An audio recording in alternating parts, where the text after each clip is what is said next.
All right, folks. All right, guys. Let's go ahead and get started here. So, nice to see everybody. Happy Thursday. Welcome to the last of our AP review sessions here. So, we are in the home stretch now, everybody.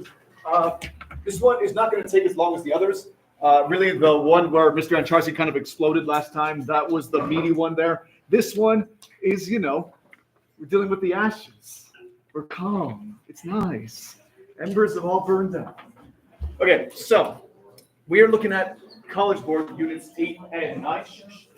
And so, what that means, again, the middle units are the ones most evenly distributed here. You might see as much as roughly 1 in 7 questions about them in some capacity. But what is also included here is the 1980s to the present day. That was kind of our unit, like the second half of our unit 10. The big thing from that era, as we'll get to, is kind of Reagan and just the stuff that he did. Like that's most likely the thing you're going to see. It is worth noting. We mentioned earlier, you most likely won't get anything about a DBQ after Reagan. So like that's kind of why we harped on that. He's probably the last major thing you might get. But as you saw with those practice SAQs from earlier this week, you might still get something like a SAQ writing section about something that goes up to the year 2000 or something like that. So it's good to have a general idea of what goes on after him, as we saw with Bill Clinton, the sax man himself. So let's go ahead and take a look here, and let's see what we got. So one, just a general reminder, if you haven't been to these before. These different areas, we're looking at American national identity. So basically, politically, what does it mean to be an American? We see that there is several different debates about that during this time frame. Work exchange technology, basically the economic nuts and bolts of the country. Geography, pretty much what it sounds like. What are we doing to the environment? Is it good? Is it bad? Is it different? Migration settlement, we see some level of that. And as we saw, that's kind of an SAQ question back in 2023. Politics and power, so basically what's the government doing? How do people feel about it? What are the priorities of the federal government? America in the world, essentially our foreign policy. As you see during this era, that will be a significant shift from our big concern for the last 50 years unto something else. American regional culture, especially in this era, urban versus rural, or kind of north versus south. And finally, social structures in terms of how people are getting along on regards to race, gender, and now sexuality. So let's go and take a look. Let's see, the AP review, you know where to find that. If you don't know by now, ask a neighbor. Let's see. So American national identity, politically, what does it mean to be an American right now? So we saw that pretty much since World War I, honestly, we are looking at issues of freedom and democracy as major American values and preserving them. And so we saw that in World War I, that was the idea of making the world safe for democracy. We saw World War II kind of follow the same idea. We are literally fighting an evil dictator. And so we were fighting for what FDR called those 4 freedoms. Now, as we go past World War II, we see that this kind of Cold War regional issues, we start to see that idea of an ideology now is evil and satanic and horrific. It is communism. And so America is going to position itself as the defenders of the world against the evil, big, bad communism. And so we are going to stylize it as the idea that we're keeping the world safe for freedom and for democracy. We're promoting that in many ways. All those Cold War presidents, Truman, Eisenhower, Kennedy, they were each increasingly more aggressive towards communism. We saw Kennedy even mentions in his inaugural speech that idea of, well, we're fighting for these common enemies in America, that we're fighting against poverty, tyranny, war itself, and it's the U.S.'s responsibility to fight those things and eradicate them. So we see a constant reassurance there that that's what America sees itself as doing. But how are they doing that? We saw that it can be pretty ugly sometimes. We saw the second Red Scare. It is an era of paranoia after communism becomes an even bigger bad guy, after the Soviet Union. China just became communist, and then there are different intelligence leaks. America is losing ground suddenly. So what we see now is that there's this suspicion where if you are potentially too foreign sounding, or if you don't agree with the government 100%, or if you like to wear different suits and clothing, you might be a spy, or you might be a traitor. You might be leaking American secrets. That era of McCarthyism led to a whole wave of paranoia. There were some rabid supporters of it, but others were just kind of quietly going along with it for fear of being discovered and their lives ruined. As we saw, several people are dragged before several committees like HUAC, House Un-American Activities Committee, and investigated as potential spies. Even if there's no evidence, we had people's careers thrown completely off track and basically left to rot. So, second Red Scare, it works until it doesn't, because it turns out criticizing the FBI and the Army was a little too far. McCarthy, you pass. So, civil rights movements. We also see that it's during this era that we kind of see that idea of, well, citizenry really being expanded. For the first time, we have these voting rights laws that are actually being enforced, that are actually being encouraged by the government. There's no little legal challenges around it. We truly see this level of equality as segregation is finally ending. And so with it, we have this belief of truly partaking in democracy is now a truly American value, as everyone can finally achieve it. There is true equality. Are people still racist? Yes. Do people still want to mingle with each other? No. But on paper, everyone is equal now. And so with that in mind, between these movements and the idea of the youngin here, Kennedy, who's like 40-something when he becomes president, we have more young people getting active in politics. And so we see that for the first time ever, the youth feel like their voice matters, and they don't agree with what the old folks are saying. They are speaking up against their elders, their stuffy old grandparents and parents who want them to dress nice and stop listening to that hip hop music. They are going to criticize what they see as the problems in the country. They will form a powerful counterculture movement during the 60s. And really, we see more young people vote, register to vote, run for office. It now feels like something that isn't just an old man's game. At the same time, Watergate. We saw that whether or not Nixon actually did it was irrelevant. He was sure guilty of covering it up. We saw those tapes and the trial surrounding them. The whole idea there is after Watergate, the Americans don't really trust the federal government anymore. And so we're going to see a few people are going to take a great advantage of that, where suddenly they are going to be far more active about a better government or a fair, non-corrupt government. We'll see several other politicians will use that in the years after, kind of leading up to the modern day, as judging by campaign propaganda like drain the swamp. And if you're wondering, yes, Trump does appear in this. So going on to period 9, the modern day, well, we see that under Ronald Reagan, he's going to kind of ride that wave there of distrust of the government, and he's going to ride it all the way to the White House. He campaigns on the idea of making the government smaller, cutting it. It's basically the belief that the government is not doing any good. It is corrupt. It is full of people who are just stealing your taxes and therefore your money with it. We see that his whole belief is that government is not the solution to the problem. Government is the problem.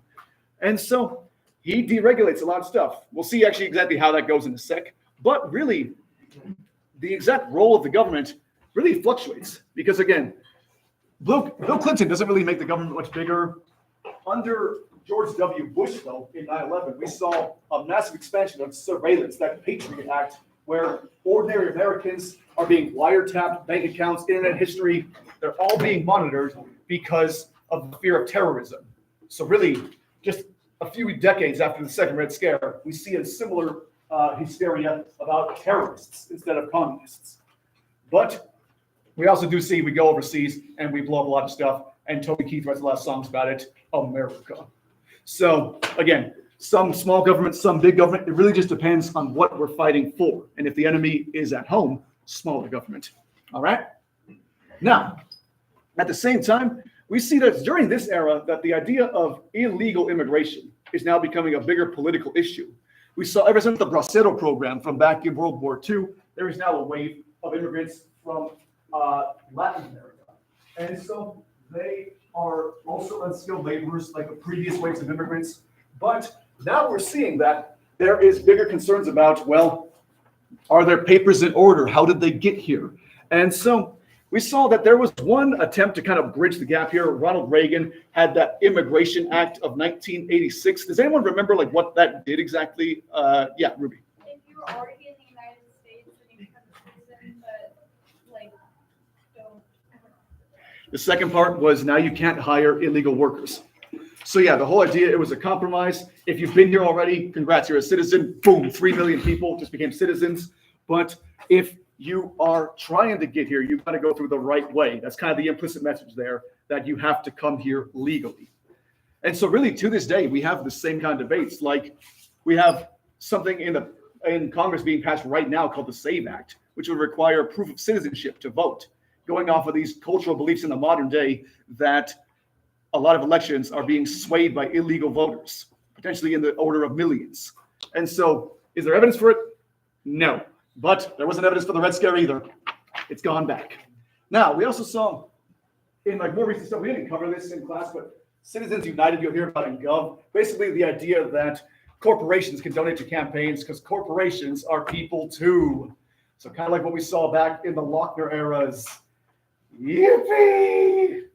And the other thing is, well, we do see that there is a bigger coalition of African Americans voting now, and that's exemplified by, well, we have a Black president in Barack Obama, and that's the only one so far. Any questions about any of that before we move on here? All right, so at the same time, economic stuff, well, we kind of skimmed over a lot of this. This is a very brief overlook here, but we saw that there is a major economic boom in the post-World War II area. You might remember Europe and Japan have been kind of blown up by the war, and America is firing on all cylinders, our manufacturing capabilities. So we see a huge amount of stuff. We have all kinds of cars being made. We have aerospace industries, NASA. We have computer chips, nuclear power. We have credit cards. You can buy stuff with plastic now. It is pretty dope. Speaking of plastic, there's a lot of it everywhere. It's trash. It's pollution. It's rough. But we see that it's also because we're putting money in the hands of individual people. One, before this, there was rationing and the Great Depression and World War II. Now that's over. People have jobs. People are getting assistance with the GI Bill. You can get a loan to go to college. You can buy a house with it. You can start a small business. So a lot of ordinary Americans just got a lot of cash. And also, we made freeways. You can drive across the country now. Route 66, get your kicks. And so we see a lot of houses are being made, a lot of those suburbs, and we'll explore the effects of those socially in a second here. But just a lot more people are able to engage in more material signs of wealth, including fancy gizmos and doodads like microwaves. But does anyone remember, talk to your neighbors, what was the military-industrial complex? What did that mean? Take a second here with questions. Talk to your neighbors. Go ahead. Military-industrial complex is basically just So the military-industrial complex is the idea that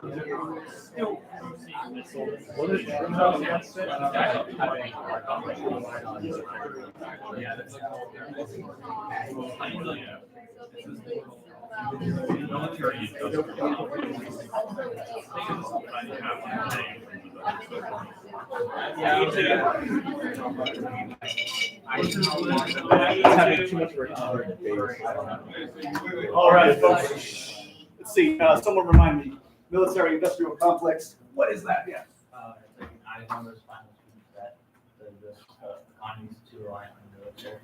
Yeah, like we effectively never left the war as far as our economy is concerned. We still have all kinds of corporations still building missiles and better defense technology. A huge amount of the military and our spending is based on that. And so with that idea, he kind of warns about it leads to a bigger brinksmanship. It leads to the threat of a powerful military dictatorship. He's warning us of a bunch of stuff that he started. So thanks, Ike.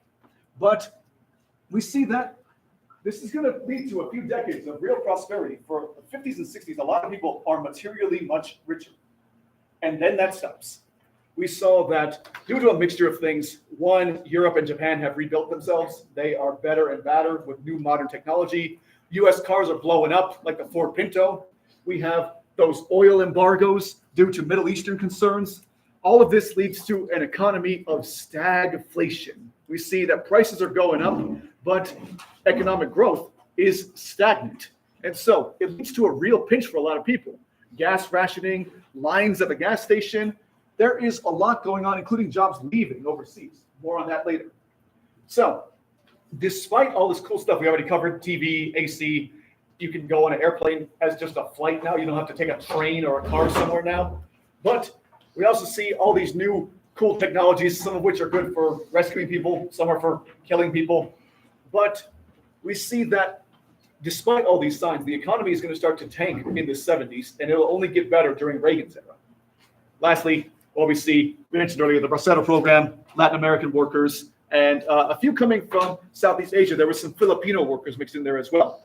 And so that's going to lead to a whole new ethnic debate about that. Moving on. So we saw that because of what we just mentioned, Japan and Europe getting together, America is going to start to fall behind industrialization-wise.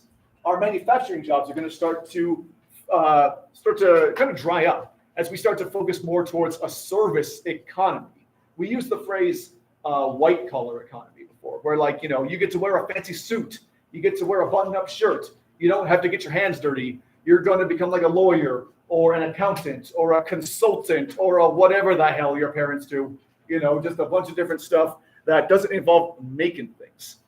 Meanwhile, those blue-collar jobs have all been fading, and the most notable area that happens is the Rust Belt. That area up by Michigan right there. I would star that in your notes if you don't have that right there. The Rust Belt is a good one to know for sure, since we saw those regions of the country. So basically, areas like Michigan, Detroit, Ohio, places where we used to make all the stuff. Well, now there's just less jobs to make stuff. So we see factories close, entire neighborhoods start to fall apart. We have more people going hungry in those areas. And really, it doesn't get better. We see that was a bigger deal during 2008 and into the modern day. It's one of the reasons why voting happened so drastically in certain areas. Now, at the same time, that's also partly because labor unions are nowhere near as effective. The Taft-Hartley Act has made it harder to join unions, less effective to do so, and it is just overall a worse deal. So a lot of people start to not join them. We even see propaganda campaigns designed to discourage them. Those right-to-work laws, other things like that, people are, in general, not as inclined. And we start to feel the effects now in an era of bigger wealth inequality and less bargaining power. We're effectively in a second Gilded Age right now. Woohoo!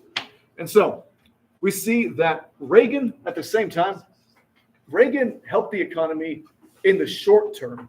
Well, not the short term. Immediately after he does Reaganomics and deregulates the major economies, well, we do see that there's a recession that kind of gets plunged into. But for a mixture of reasons, we do see that when Reagan just allowed big businesses to kind of run free, we do see that the economy got better. Inflation stopped, and, well, businesses recover, but a bigger gap of who's rich and who's poor continues to widen, and that is only going up right now. The trickle-down thing didn't really do the trickle-down part, but a lot of people made some money, and some rich people made a lot of money. Moving on, 2000, you know what the internet is. It's pretty cool. You can send emails, you can do Zooms, you can do all kinds of sketchy stuff that I don't want to know what to do on the internet anymore. But you can do all kinds of things on there, and it means a whole new industry is ongoing. NAFTA, we saw we're cooperating with Mexico and Canada. It is pretty cool. Only problem is they are doing a lot of those manufacturing jobs now. So that's another reason why it's unpopular in certain fields, is that it's sending more jobs overseas. And so with that in mind, outsourcing those jobs is often a major part of modern day economics in this country. We don't really make a lot of stuff here anymore. If you look at your Nikes, they're probably made in China or something to that effect. And it's because it's cheaper to pay people who don't have labor laws, to pay them much less. And therefore, the shoe itself is cheaper. That's kind of what led to the modern day economy, including a certain controversial thing involving tariffs in the modern day, the fear that it'll bring American jobs back because someone stole them from us. But in reality, we kind of played ourselves there, if that makes any sense. All right? Any questions there before we move on? Work, exchange, technology. Cool. Geography, kind of a quick one here. So basically, we see that manufacturing leads to pollution. We saw that LA was absolutely horrible in the 70s. There was just a smog field over the entire area. There is still a smog field over LA, but it was way worse, if you can believe that. We saw that there is trash everywhere. We saw that there is also more land being taken over as more houses are being made, more suburbs are being created. And so Americans are spreading out into areas that were previously wild. So more than ever, we're causing deforestation and things like that in areas to build bigger and bigger cities. Now, at the same time, we saw that there is also a focus on economic drives for foreign policy. Like, we saw that the Middle East becomes a much bigger deal in the U.S. economy at this point in terms of foreign policy. We saw that we are directly intervening overseas, things like Iran and the Iranian hostage crisis, Iran-Contra, more on that later. But we do see part of the reason these areas are so unstable is because of the effect of oil embargoes. We saw that the OPEC nations don't like that the U.S. is supplying Israel, and so they respond by forming a gang, and they're going to cut us off of their oil supply. That directly causes the stagflation from the 70s earlier. So we see that oil as a driving factor in the Middle East is now a much bigger deal, and the U.S. will go to great lengths to protect their oil supply, even if they need to send troops to do it. Now, we also saw a bunch of freak accidents here. The EPA was a godsend because before that in the 60s, the environment was horrific. We saw a lake literally catch on fire in the Cuyahoga fire. We saw eagles are being killed by pesticides. Rachel Carson writes a letter about it, a book, Silent Spring, and she warns everyone, and they're like, oh my God, she's right. Also, there's pesticide in the walls for some reason. We saw that there was a toxic waste spill in the Love Canal incident. Jimmy Carter gets some buku bucks, though. He cleans it up, though. And then we saw there's a nuclear meltdown almost. 3 Mile Island. It's going to completely turn Americans off nuclear power because they don't want any radiation or three-headed children or anything like that, because no one knows anything about radiation, actually. So the biggest thing, that right there is where we don't have nuclear power. I'm biased. I like nuclear power. It's pretty cool. But regardless. So at the same time, we see that during Nixon's presidency, actually, is when the EPA shows up, the Environmental Protection Agency, and it is going to be a direct way to boost these concepts. We see that they're going to put laws in place. They're going to classify endangered species. They're going to create Clean Air Acts to reduce pollution and look into causes of it. And so even in the modern day, like you might remember, or actually probably not, from like back in my childhood, there was something called the ozone layer hole. There was a major issue like that. The ozone layer is still there by all means. It's around. There was a hole in it, though. And it was caused by something called chlorofluorocarbons. I said that very wrong. But it was something that was causing a hole. We ban it, and then it fixes itself. So more government regulation into what we're putting into the air. And so, meanwhile, we see that there's also Reagan's deregulation also expands to environmental stuff. We saw that back in like Unit 7 with like Teddy Roosevelt, there were issues about how much land we're putting aside for federal preservation versus how much we allow to chop down. That's a debate being fought in the modern day right now. And so we see that one way that manifests was something called the Sagebrush Rebellion. Basically, this was where a bunch of officials gave federal land back to the states. And the idea was that the states can then do whatever they want with it. They could keep it a wildlife reserve. They could leave it alone. They could put a Walmart there for all we care. And that idea there is that it is the federal government taking hands off of this here and leaving it to the states, who are well-known, responsible figures who will never do anything bad with anything the government gives them. And so we see that at the same time, all this stuff about climate change and the fact that October used to be cold and it isn't anymore. We see that there are bigger debates about how much the U.S. economy actually deals with that. So we see something called the Paris Climate Agreement, that it was designed to limit the root carbon emissions to no more than raising the world's temperature by 1.5 degrees Celsius. And then we drop out of it. And then we come back into it. And then we drop out again. And it's a whole thing. And we're probably not going to meet that goal. So we'll see some interesting things happen in your lifetimes. But the world will not end. Don't know what that was. That was weird. All right.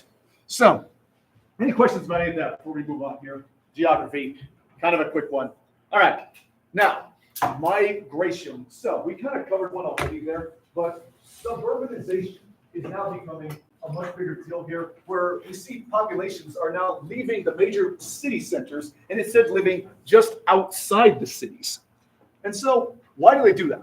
One, there's an idea of jobs there. We saw that areas like the Sun Belt, the area we're living now, Arizona, New Mexico, Texas, those areas are all being settled way more than ever. Now we have military bases like Davis-Monthan. We now have air conditioning. We also have those, just cheaper cost of living because the East Coast is overcrowded and it's overall smoother out here. So as the East Coast loses jobs in factories, the West Coast gains them.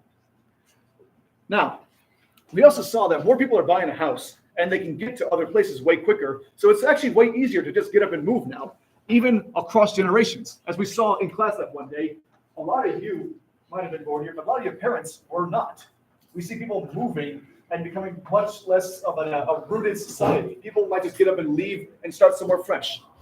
But also, we had the idea of prefabricated houses. Basically, they're all built somewhere and then just kind of transported there. So entire neighborhoods might pop up in a very short amount of time.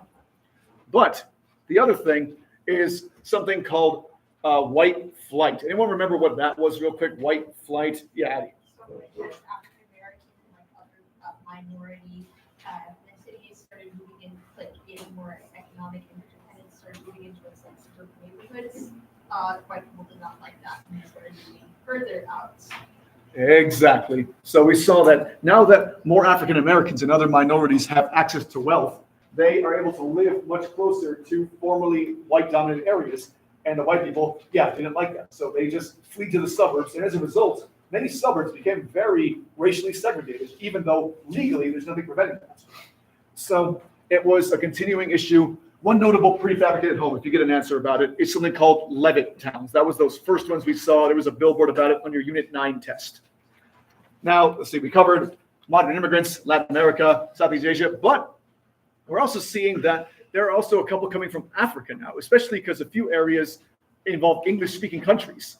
And so we're seeing that there is a different ease of access, but also we saw that there is something called immigration and naturalization. Does anyone remember what that one did? It's LBJ, Great Society? Yeah. There it is. Yep. So those immigration quotas are gone. So one, it is actually possible to get here now instead of being one of those 3% that was barely let in because of racism. So one thing that didn't come up in class is that in the modern day, we're seeing an influx of immigrants who have degrees, who have expertise and education. They might be engineers or accountants or tech gurus or something like that. So one of the major issues of the modern day is that immigrants coming here many times are more educated than Americans, speak more languages. And so it's going to be an interesting societal change in your lifetimes about how we react to that, especially as the demographics continue to change, as more and more people from areas like China, Japan, or India come here and have very high-paying jobs because they are qualified to achieve them. We'll see how that goes, especially as Americans care less and less about education, judging by the people yapping right now. And so we'll see. In that note, there is also the issue here about, the concepts of what you see in modern day campaigns, that immigrants coming here and taking their jobs. And they don't show the high-skilled ones. They show the people from the Bracero program area. You see issues about bringing drug and crimes, neighborhoods being rampaged. And so a lot of the societal stigma comes from these less skilled immigrants who are just trying to make a living versus the ones who can afford to have a much higher quality of life. All right? Moving on. This is kind of one of the big ones here, politics and power. So let's take a look. One, we're going to look at the fifth party system. And so take a second here. This involves what we call that New Deal coalition. Take a sec, talk to your neighbor. Who are the members of the New Deal coalition? Go ahead, talk to him first.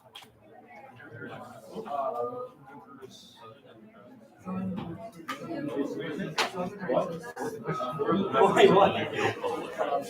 like, you know, Urban JFK. Yeah. That's what it says on the board.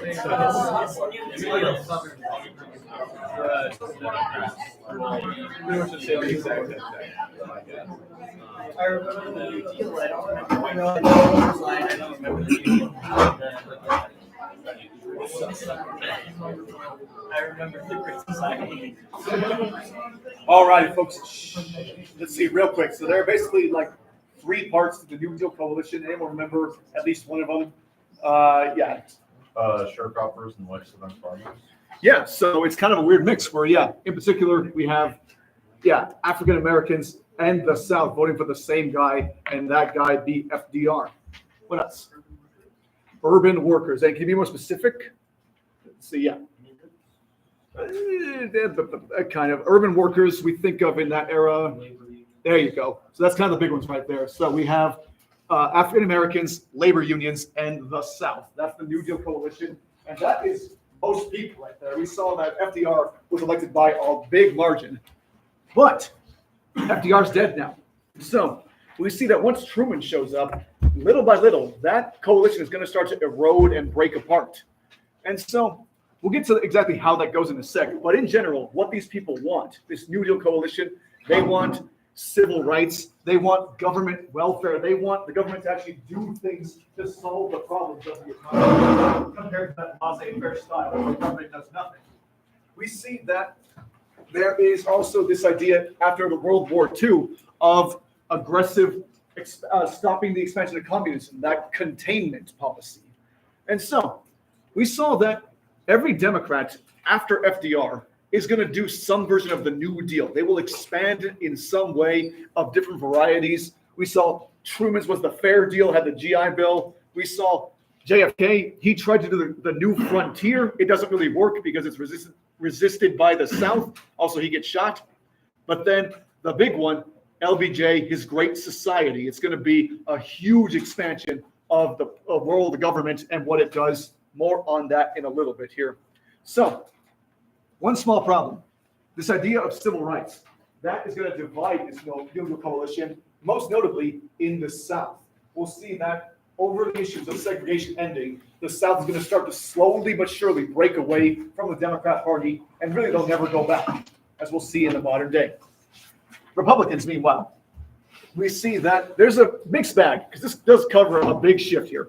Early on, under Eisenhower, he doesn't make the New Deal any bigger, but he doesn't get rid of it either. So he just kind of maintains the status quo. He could have been a Democrat. Remember, he just kind of flipped a coin and decided he'll be a Republican. He was a war hero. But it's in 1968, under Barry Goldwater, we see that major shift of the conservatism in the Republican Party. Barry Goldwater wants to get rid of the welfare program. He is effectively saying that this is a horrible thing and that we should do everything we can to make sure this doesn't happen because it's trampling on states' rights. And also he wants to use nukes in China. So we see that different versions, some of them make the military smaller. Eisenhower doesn't want to send troops overseas. Goldwater wanted to get over and fight communists overseas and send the world to a nuclear holocaust. But we also saw something called the Southern Strategy. Does anyone remember what that was real quick, the Southern Strategy? So what's the... Wasn't that trying to appeal to the South, but like not in a way that's super obvious and that would like upset other people?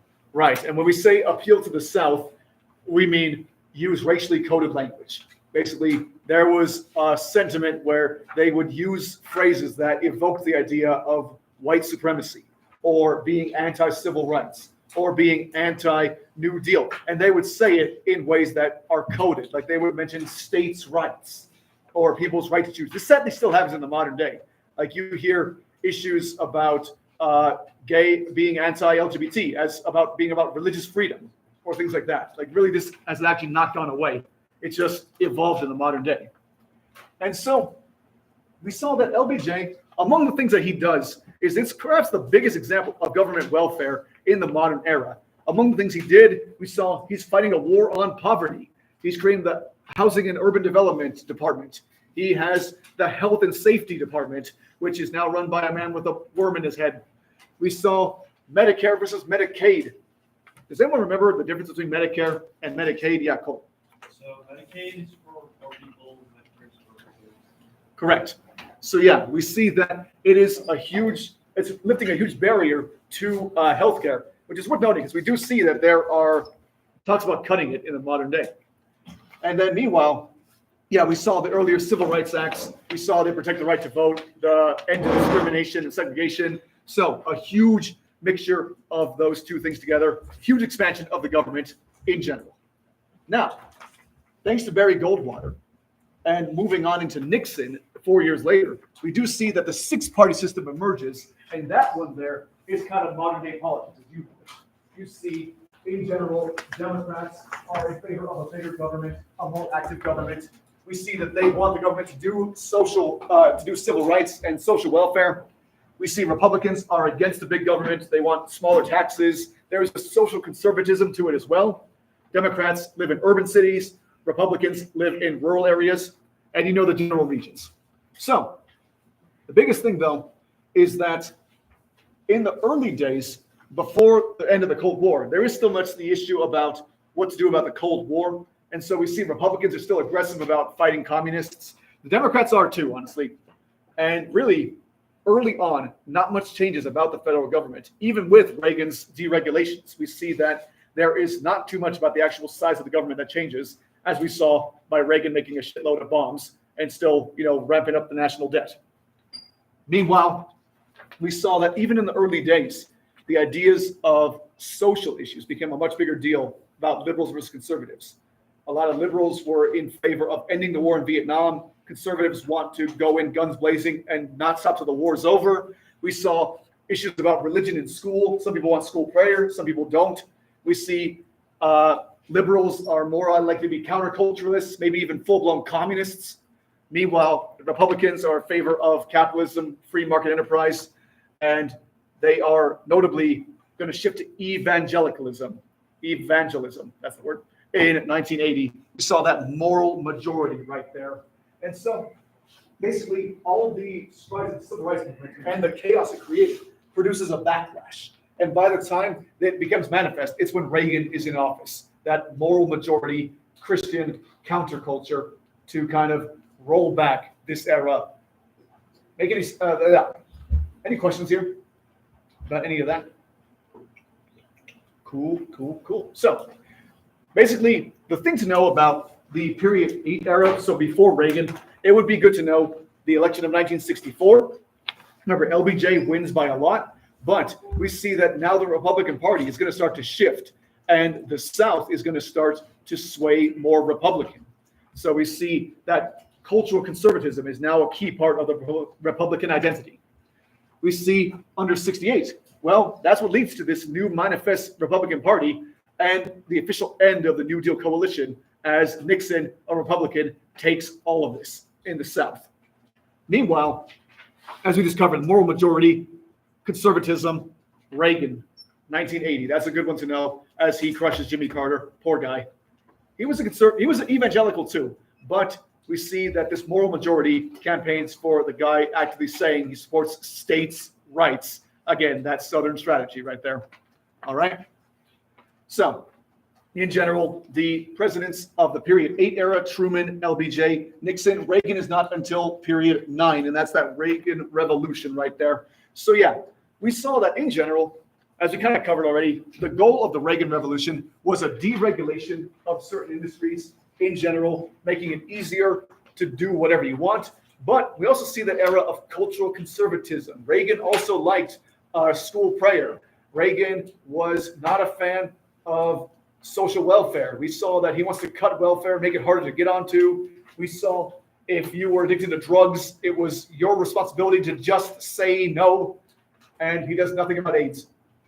And so we saw that this kind of follows into the modern era. Like we saw that there was a guy named Newt Gingrich under Bill Clinton, creates a contract with America, basically literally, if you vote for us Republicans, we will do socially conservative things. We will, do the Defense of Marriage Act and limit marriage between a man and a woman, define it as only a man and a woman. We will have school prayer, or we'll try to. We will see that we're going to make people pay even less taxes. How do the Democrats respond? Bill Clinton is going to triangulate. Anyone remember what that was, that triangulation right there? Yeah. Moderate. Yeah, you see that he was a moderate on certain things. He was a liberal on social issues. He's a conservative on economic issues. So again, he was also saying big government is bad. And so we see that leads to a kind of era where both parties are kind of the same. They're both fans of neoliberalism, this kind of free market belief in how to save the economy, capitalism, basically. So in the more modern era, there's been pushback against that. Groups like AOC and Bernie Sanders have been populists for the left wing to try and counter that. And Donald Trump is a populist on the right side. So basically both parties, after a few decades, kind of agree that this is kind of lame. And so people agree the system is not working. So they vote for attractive outsiders who pledge to break the system or reform it massively. And that kind of leads us now. Right? Now, from period 9, again, if you get anything about these, it'll be very briefly. So 1, you should know that election in 2000, Bush barely wins because the Supreme Court gives that vote to him, if you recall.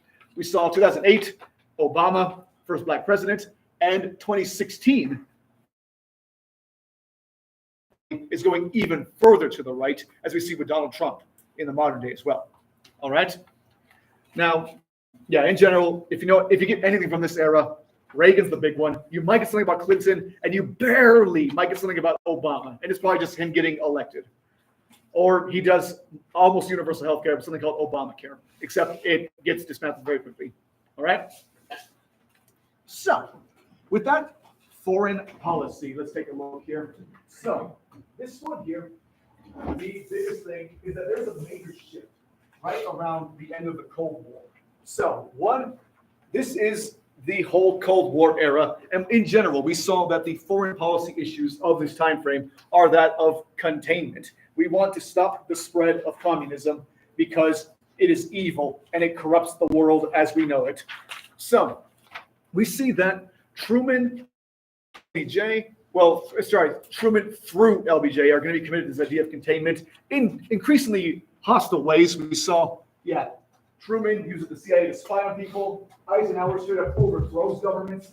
JFK tries to send troops in the Bay of Pigs invasion. And then LBJ, the Vietnam War. So we see that whole era is then switched up by détente. There was that belief. And so we saw that Nixon and Carter, they tried to reduce tensions because, again, we were really worried about blowing each other up after the Cuban Missile Crisis. So we see that they're going to instead try to negotiate with the communist world. They're going to try to improve relations. They're going to try to support in whatever ways they can. Sometimes by talking at the table, sometimes with Henry Kissinger, by invading another country and blowing up a lot of people about it. But we do see that in general, in that era, there is an easing of tensions. We see negotiations are had, arms are reduced, and that's up until Jimmy Carter. Then once Reagan appears, we see a kind of flare-up. We see this idea of outspending the Reds, an arms race to make sure that we're superior in the Cold War. And this goes that way until the Cold War ends because the Soviets bankrupt themselves trying to keep up. Now, we saw that Eisenhower had that new look. We saw that his whole thing was that buildup of missiles. We can't lose the advantage here. We have to have more nukes than Russia, even though more than enough have already been made. This is going to lead to that brinksmanship that literally almost ends the world with the Cuban Missile Crisis. And so we saw that, kind of covered it already. Eisenhower, we'll see, he's going to straight up help governments get overthrown. We'll see he's going to sponsor military coups. He's going to aid rebels or political parties. We'll even see the United Fruit Company from AP World showing up and making an appearance. So we saw that Iran and Guatemala have their governments completely overthrown by the U.S. Meanwhile, we saw JFK tried, didn't work. Fidel Castro is bulletproof for some reason. And then in Afghanistan, well, that's where we saw that we are going to support the rebels in Afghanistan, a notable group called the Mujahideen. And that was a group of extremists, Islamic fundamentalists, but they're not communist, so we're willing to sponsor them, just like how we sponsor fascists and dictatorships in the earlier era. One of those mujahideen was a up-and-coming young go-getter named Osama bin Laden, you might remember. So yeah, really, a lot of this stuff that happens was kind of our own fault. Now, when we actually do send troops overseas, it is in two notable examples here. We saw the Korean War, and so that one from the get-go, it's going to lead to a stalemate. We saw that in general, there is no real winner. Both North Korea and South Korea still exist in the modern day. We see that there is the Vietnam War, the idea of we don't want the same thing to happen. We have a South and North Vietnam. We get involved. We are there for almost 10 years. And really, it's a major shift where now you guys old techniques for war don't really work. We're not fighting soldiers with the uniforms. We're not fighting people in rank and file. They are, digging these massive traps and burrows, and the Viet Cong have all kinds of horrible booby traps. They're disguising themselves among civilians. So it's an unpopular war, and what ends up happening is that it ultimately ruins LBJ's career. We see that he's going to start to shift, and he's going to drop out of the election of '68. You might remember that too. And so we see that this war is also very protested. We see that the student movement is going to be very vocally opposed to it. There will be protests like the DNC Chicago 7 thing. There will be hippies. There will be all kinds of groups actively opposing this. And then we saw the Pentagon Papers. Anyone remember what that was real quick? Anyone remember what those Pentagon Papers were? Yeah. Were they like information about like people working like the FBI or someone who was working for the pipe cleaner, like regarding Watergate, right? It kind of leads to Watergate. Basically, the idea is that a report comes out that the U.S. has been kind of lying to the whole world and to the whole country about Vietnam. And so we see that this was a major leak, and that leads to Nixon doing the whole videotaping every conversation in the White House, and that leads to Watergate. And so we see that during this era, there was abuse of presidential power. We saw that LBJ gets involved in Vietnam through a Gulf of Tonkin resolution, eventually just by himself. Nixon does Watergate, huge abuse of power. So in the wake, we saw those movements to reduce the influence. One example, something called the War Powers Act. We covered this very briefly under Ford. Basically, it is basically saying declarations of war and movement of troops have to go through Congress explicitly. So we are going to make sure no one president can get us involved in a Vietnam-like war again. No more Gulf of Tonkins.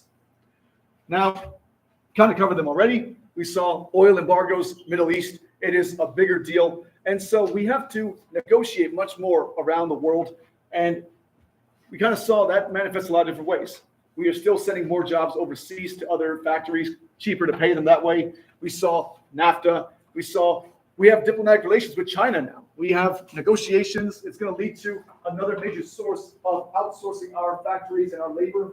And, well, as I mentioned earlier, Europe and Japan are both pretty good manufacturers now. So we now have to compete with those markets. And that's why Toyotas are everywhere, even though America makes Ford and Chevys. Yeah. Can you explain more about the shift from containment to détente in terms of, like, was that facilitated mostly because of the Vietnam War and that being unpopular, or was it? That and the Cuban Missile Crisis. Okay, and Like, then how did we get to the rollback? Like, what was that? Because Reagan wants to win the Cold War. So that's what he's saying, like, no, we can't be soft on communism. We got to be ready to destroy them at a moment's notice. We're going to rebuild our nuclear missiles. We're going to do the Star Wars thing and have missiles, lasers in space that can shoot down the war. We're going to win the Cold War, even if we have to strike first. Peace through strength. Yeah, they try to spend up, and they're also going to war in Afghanistan, and then they run out of money. There's also those ideas of glasnost and perestroika, too, so internal divisions happen too. All right?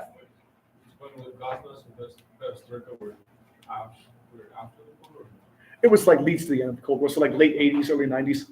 Yeah. Good questions. Any others? Cool. So, anyhow, the biggest thing is, as we just covered there, well, the biggest shakeup is that because the Soviet Union gets all bankrupt, well, the Cold War going to kind of end. We see the Soviet Union is going to dissolve. We see that there will be easing of tensions. The Berlin Wall is going to collapse. And so what ends up happening is that suddenly America is the sole superpower. But what that also means is that now foreign policy is nowhere near as clean cut. We used to be able to just definitively say our goal overseas is to stop communism. And now we don't know. Now we see that there's a more nuanced opinion. And also the fallout does result in, well, what we see is the rise of terrorism. We see that several countries were destabilized, several were horrible atrocities happened.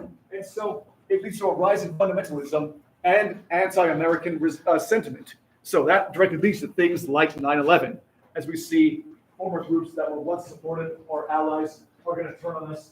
And as a result, well, it results in several different things. One is why you take off your shoes at the airport now. The TSA, who definitely are good at their jobs and don't miss a bunch of stuff all the time. We see that there is, in general, a destabilization in the Middle East as we go in and invade. We depose Saddam Hussein, but there is a real power vacuum, and the result are other terrorist groups like ISIS appearing and other things like the Arab Winter as a result of movements from that era. Now, at the same time, it was also kind of shown that we did some really uncool stuff to stop terrorism, including torture at Guantanamo Bay and several horrific black sites in the Middle East. So there are debates about really, are we the baddies? Like, are we the ones that are also committing human rights abuses in the attempt to save the world from people that are doing human rights abuses? So really, early 2000s, kind of a cesspool when it came to moral high grounds here. All right? But anyhow, go ahead and move on here. We got two more left. So, one, regional identity. And so, with that in mind, one thing that we really hit you over the head with in Unit 10 was that idea that the 50s were an era of conformity. The belief that if you stood out, it was a bad thing because then you might get attention drawn to you from groups like McCarthyists or the HUAC committee. So everyone watches the same TV shows, dresses the same, does the same stuff. Everyone is living the same life. And so with that in mind, there is also a lot of manifest versions of it. We saw same houses made of ticky-tacky from the song that you all love. We saw that there was the TV. People literally are getting their values from TV, and they're kind of mindless. They're reinforcing family values. Father knows best. We saw game shows. This is like era of like The Price is Right and like Wheel of Fortune show up now. Everyone's doing mindless stuff that's entertaining, but not really stimulating intellectually. And so the whole idea is that these values really mold that idea of just America was a united country and there were no problems. But that's obviously not true, especially for different demographics. So we saw that among those challenges, the youth movement begins to appear. We saw the counterculture hippie movement. They're designed to stand out. They are going to be different. They want to be individuals if it kills them. They're going to do drugs about it. They're going to have sex about it. They're going to write a bunch of edgy books. And the whole idea here, they are not their parents. They are rebels, as we saw with rock and roll and Elvis and Mick Jagger and Jimmy Dean. They are different. And do they really amount to much? In the early days, no. But we do see that they do form a whole other movement in something called the New Left. Basically, the historians that you kind of read are all basically New Left historians in that wing. So we saw that their belief is that to kind of re-examine American history and look at areas of real division, things that really didn't help you if you were not the right gender or color. We saw the idea of the SDS, Students for a Democratic Society. They are going to actively protest the Vietnam War and the corrupt politics. And the divide between Republicans and Democrats is actually not that big. And they hate capitalism. So we saw that among the several different types of protests we saw, there was pretty harsh reactions to them. We saw that among the ways they would protest, there were marches on the Pentagon, there was draft card burnings, there was several demonstrations in the street, and then we saw the reactions. Do you remember what happened at Kent State? Anyone remember? Yeah. They were like protesting, and then the National Guard got called in, and then they were like, "Come on, maybe not," and then they started shooting them, and then like that. So we see, yeah, like literally college kids are going to get shot and killed for protesting the Vietnam War. And literally, it shows how harsh the criticism was. It could be silenced that severely and decisively. And yeah, we covered Chicago 7 already. We covered hippies already. Tim Leary, love that guy. Acid is good for therapy, 100%. It's going to work every time. And so we also saw that appears in the culture of the era. The counterculture focuses on drug use and sexual freedom and Woodstock and Jimi Hendrix and his badass guitar solo. All right. Any questions about that before moving on here? All right. Unit 9, very quickly here. Again, this whole era and its degeneracy, it's going to trigger a backlash here. Or we're like, my God, we need God. And this is an era that is unclean. So really, that's what leads to the moral majority. We saw the satanic panic in this era. If you play D&D, you're a devil worshiper. If you listen to AC/DC backwards, then there is Satan worshiping lyrics on there.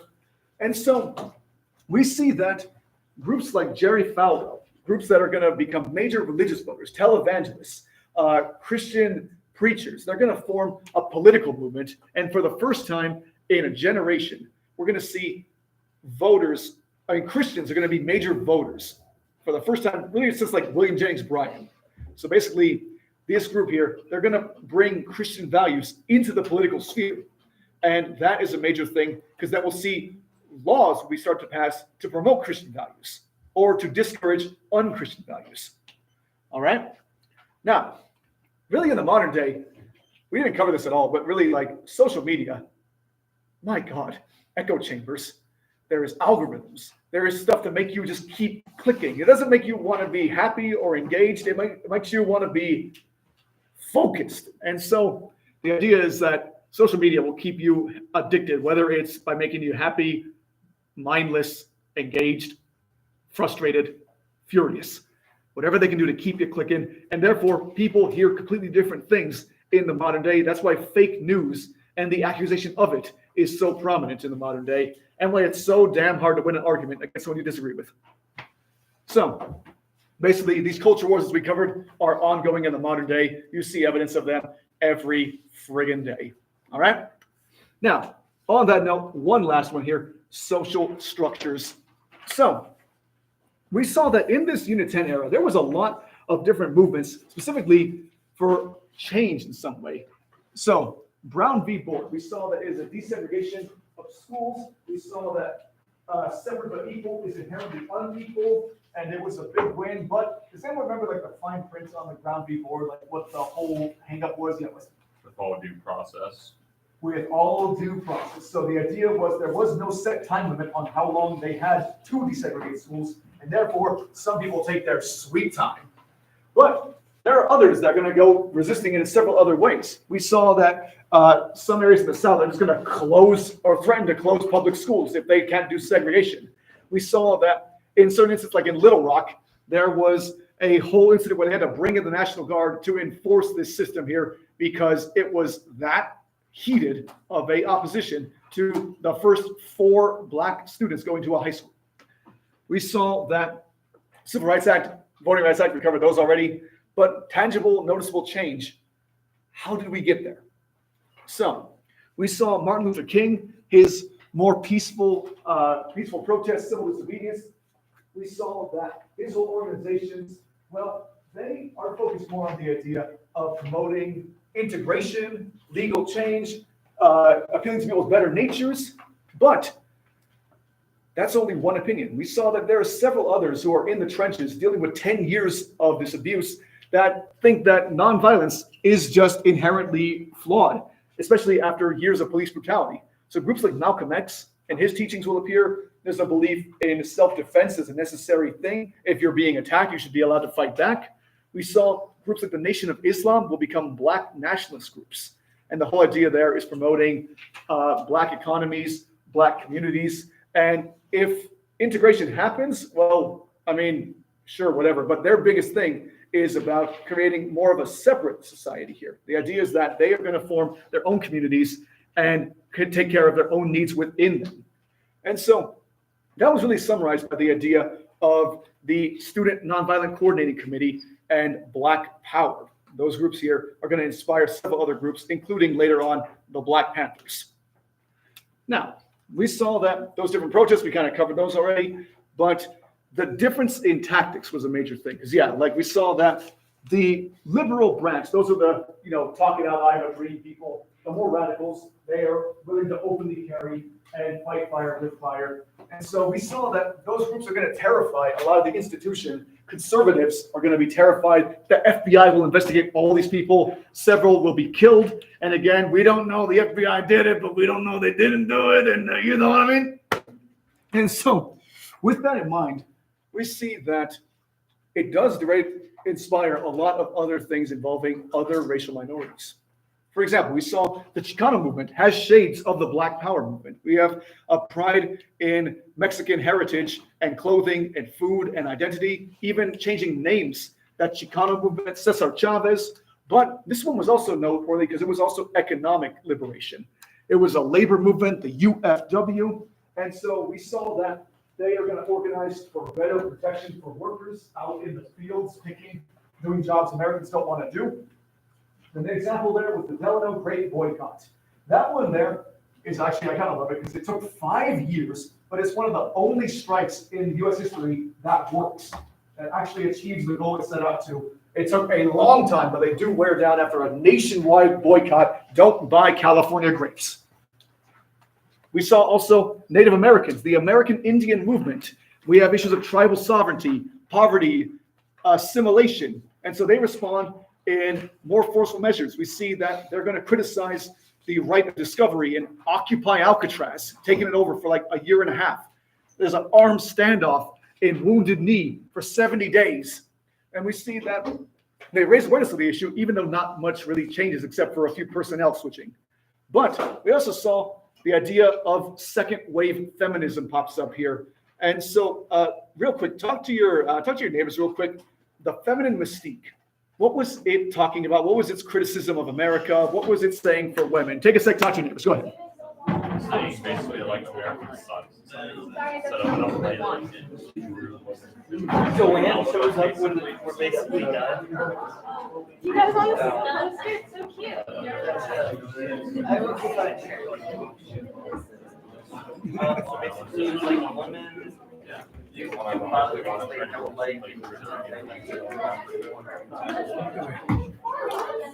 All right, folks. Okay, real quick. Someone remind me, feminine mystique. What was Betty Friedan's whole thing? What was she saying is the deal with women in that era? What do we remember? Yeah.